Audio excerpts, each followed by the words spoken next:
now 1 year into the short-term vacation rental ordinance. Is it working, or are there loopholes impacting housing? New information reveals the U.S. arrested a cartel leader with the help of El Chapo's son. Crews struggle to contain California's largest fire of the year as wildfires explode in size across the West. At Comic-Con is all about the fandom, details in a live report. It only takes a badge to get into Comic-Con. We're taking a closer look at the security procedures to enter the convention center. North Park getting national attention. Coming up, the list it just made. CBS 8 News Live at 6 starts right now. A San Diego City ordinance that cracks down on short-term vacation rentals like Airbnbs has been in effect for 1 year. And tonight, we explore how effective it's been. Thanks so much for joining us. I'm Marcella Lee. I'm Carlo Cicchetto. Some say requiring a $1,000 license has helped, but others say there are loopholes. CBS 8's Jenny Day reports. San Diego City Council members just took public comment at this most recent meeting. They're still working to find the best solution for short-term rentals, because for some it's a great way to make extra money, while others say the constant flow of new people is not good for their neighborhood. The current policy is badly broken and in desperate need of repair. There have been partying, intolerable shouting. It's nice that it's bringing in city revenues, but it's taken nearly 6,000 housing units off the market. It's decimated our communities. It's driven up rents. Investors came in and bought houses, and they're buying starter homes. They're buying the homes that San Diegans should be buying and living in. $5,000, $6,000 a month. Airbnb, $12,000. The San Diego City Council is looking for a long-term solution to short-term rentals. We are 1 year into an ordinance that cut Airbnbs in half. There were upwards of 16,000 in 2019. Today, 9,500. Councilmember Jennifer Campbell says noise was reduced and housing preserved. Our ordinance has actually proven to be a success for the most part. It needs to be balanced and balance the needs of all our residents, our tourists, and our property owners. The city made it a requirement to have one license per household that's wanting to rent out space for less than 30 days. It's good for 2 years. And with the exception of touristy Mission Beach at 30% capacity, the rest of the city can only have 1% of housing be short-term rentals. FY 2024 alone, $50 million. So that's quite a bit. It funds our enforcement and community programs and many other items. So while the vast majority are compliant mom and pops, please don't shut us down. We do this not just for the little bit of extra income that we can make, but it's for the joy of hosting travelers. Those opposed to the ordinance say it's large investment corporations that are buying up all of our precious housing and not being properly vetted. Some of these hosts on like the 8-unit buildings that are being licensed, they all have the same phone number, different names, the same phone number. Are those real people? I don't even know how this is legal to take an apartment building that was permitted and has a certificate of occupancy for residential usage and then convert it to a hotel. Those against the current ordinance have suggested making it a requirement to have the short-term rental be tied to the primary residence of the host. As for the city council, they say they will continue to improve and refine the ordinance to maximize its effectiveness. For CBS 8, I'm Jenny Day.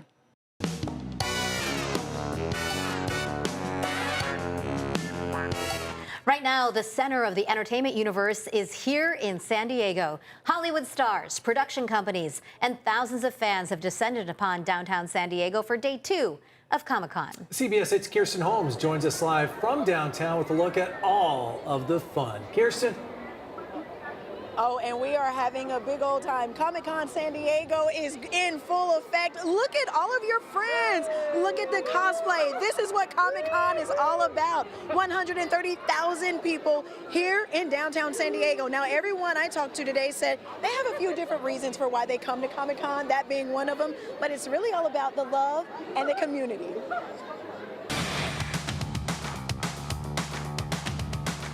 I already met my childhood hero It is Greg, who played Uncle Iroh, and also Aku. I did the Deadpool panel yesterday, so it was a lot of fun. Knocking off bucket list items is top of the to-do list for April, Julie, Layla, Adam, and Paul. Despite being dressed perfectly as a group of Bob's Burgers characters, they all just met today at Comic-Con. And that's the community that convention goers say is their biggest draw. Well, that and the big movie stars and panels. We wanted to go to the Bob's Burgers panel, but we didn't get to make it to that one. But it's still fun to be around and see everyone dressed up and everything. I'm excited for the comics. I'm always here for the exclusive comics. I'm a comic collector, so that's what this was started as, and that's what I love doing. And we can't forget the merch. Spider-Man blanket, it's a double-sided. What are you most excited for Comic-Con? Cosplay and taking photos as cosplayers. Yeah, that's pretty much why we come. It's just to dress up. I want to go to the TV guide panel later today at 3:45.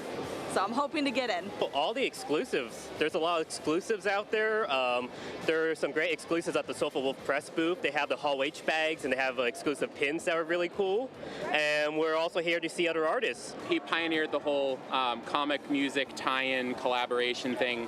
People thought he was crazy. He took him a long time. He worked really hard. He tried a few different times, but now he's done it. He's very successful. Just excited for all of the different costumes and some of the panels. I'm really excited to hopefully get in and see Dexter this evening, and then Ghost tomorrow. Those are some of my favorite shows. Everyone came for a different fandom experience, but it's the costumes every single year that's still the show. How much does looking this good cost? Just this head alone is like $3,000. Probably the price of a used car. What? It's worth it. You look good. Oh my gosh, so last night was the big Deadpool Wolverine movie panel. I think we have Wolverine in a fight right now. This weekend, Marvel is expected to announce more big things. Saturday, we got a couple of friends having a big old time. All right, so if you want to come out to Saturday's event, you need to get here early.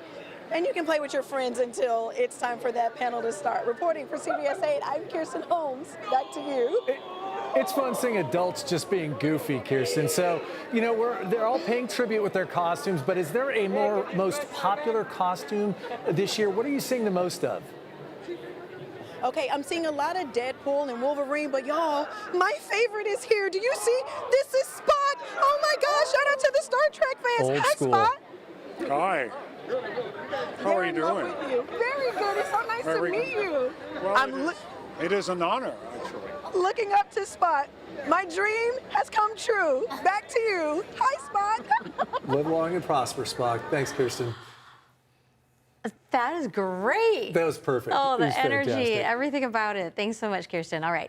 Tonight, we have new reaction from local housing advocates after Governor Gavin Newsom issued an executive order yesterday directing state agencies to clear out homeless camps. They say the sweeping executive order will not be effective. The directive requires state agencies to remove unsafe encampments from freeways, parks, and other state property. And while it only applies to state land, the governor is calling on cities to do the same on their land. But some housing advocates say this move will only make the homelessness crisis worse. We've seen just being here in the city of San Diego that these bans don't affect the percentage of people that are becoming newly homeless. The only thing that's going to do that is actually addressing housing issues. San Diego Mayor Todd Gloria says the governor's executive order actually lines up with what is already happening in the city of San Diego. The California Supreme Court has announced that workers for companies like Uber, Lyft, and DoorDash must remain independent contractors. The court's unanimous ruling upheld Proposition 22 yesterday, which gave app-based gig workers some benefits, but not full worker protections. In 2020, gig companies spent more than $200 million to help pass Prop 22. California has an estimated 1.4 million app-based gig workers. A new Zillow analysis says that you need at least $1 million to buy a starter home in more than 200 U.S. cities, with more than half of those being in California. That figure has more than doubled over the last 5 years. A starter home is defined as one that falls in the lowest third of home values. The report says that metro areas with the most restrictive building regulations have the largest number of cities with million-dollar starter homes. The typical price nationwide for a starter home is about $200,000. course, here in California, much higher. Now to an update on a story we've been covering for months. Last September, we began working for you to find out what the plans were for a vacant McDonald's in Ramona. It closed back in 2021 after a fire there. Now, almost 3 years later, McDonald's tells us it will reopen next month. A CBS 8 crew was at the McDonald's today checking it out. It's been repainted. They tell us it looks like repairs inside the restaurant are done. They did see some workers there today doing a little bit of touch-up work. Tonight, we have also learned that the opening date of the new Trader Joe's in Santee is less than a week away. It officially opens August 1st at 9 a.m. Since last year, CBS 8 has been working for you to find out what was happening with the vacant Best Buy on Mission Gorge Road that had sat empty for years. Back in December, we learned that a new Trader Joe's was moving in.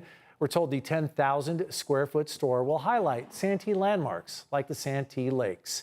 100% of unsold products, they tell us, will be donated to different nonprofit programs. Looking forward to that. Trader Joe's super popular. New option out there in Santee. Hollywood's video game performers are on strike again. Up next, we explain what led to a breakdown in negotiations. North Park getting national attention. I'm Shanna Handy. Coming up, the list it just made. We were still locked into the excessive heat across the desert for today, but that's all going to change up. It expires at 8 p.m. And by this weekend, temperatures trend downwards. All those details ahead.